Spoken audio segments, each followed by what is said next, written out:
Tengan buenas noches, queridos estudiantes, alumnos de la carrera de Derecho del semestre número 1 o del primer semestre. Esta es su materia de Derecho Romano. Me presento, soy la docente, abogada Carla Rivero. Les voy a impartir la materia de Derecho Romano. En esta clase lo que les voy a hacer es una breve introducción de lo que es la materia.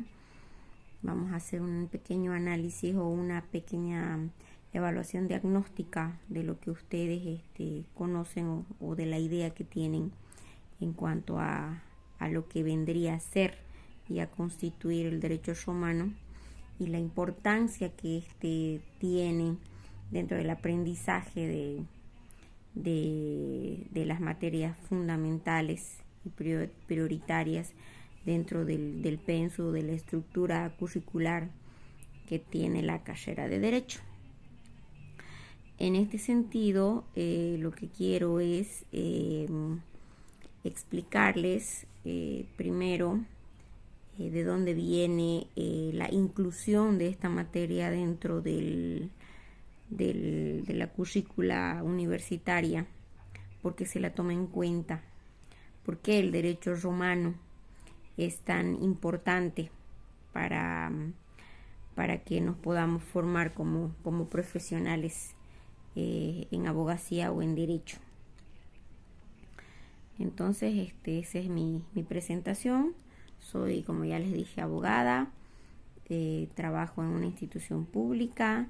Ejerzo la docencia desde hace 5 años y con esta materia he elaborado unos resúmenes, he elaborado algunas revistas, algunos artículos que han sido recopilados durante mi formación y durante el ejercicio de la docencia, unificando conocimientos con otros docentes de derecho romano para poder concretar ciertas definiciones o ciertos conceptos que son muy importantes y prioritarios para que ustedes puedan conocer, puedan informarse y sobre todo no olvidarse de la importancia de estudiar al derecho romano.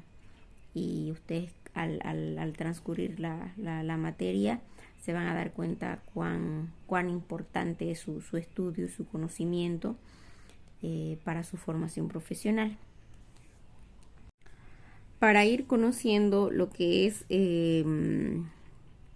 los primeros conceptos de derecho romano, tenemos que entender lo que entendía en aquel entonces la Roma antigua, porque ustedes saben que la familia es el núcleo de la sociedad, es donde nos formamos en primera instancia como personas y seres humanos.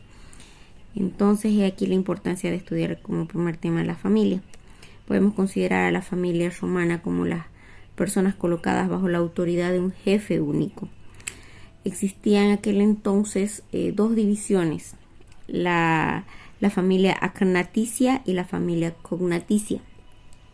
El vínculo agnaticio se transfería por vía masculina, es decir, era un vínculo civil que unía a las familias y que subsistía aún después de la muerte del pater familias, y esto no suponía relaciones de sangre. La familia cognaticia se refería al parentesco natural que existía o que unía a personas que eran descendientes de una u otras personas, es decir, de manera o de línea directa, y ahí sí existía una relación o vínculo de sangre. Posteriormente tenemos los grados de parentesco, el parentesco natural, el parentesco por afinidad, el parentesco que existe en línea directa, el parentesco colateral. También tenemos la función del pater familias en aquel entonces y su reconocimiento en el derecho romano.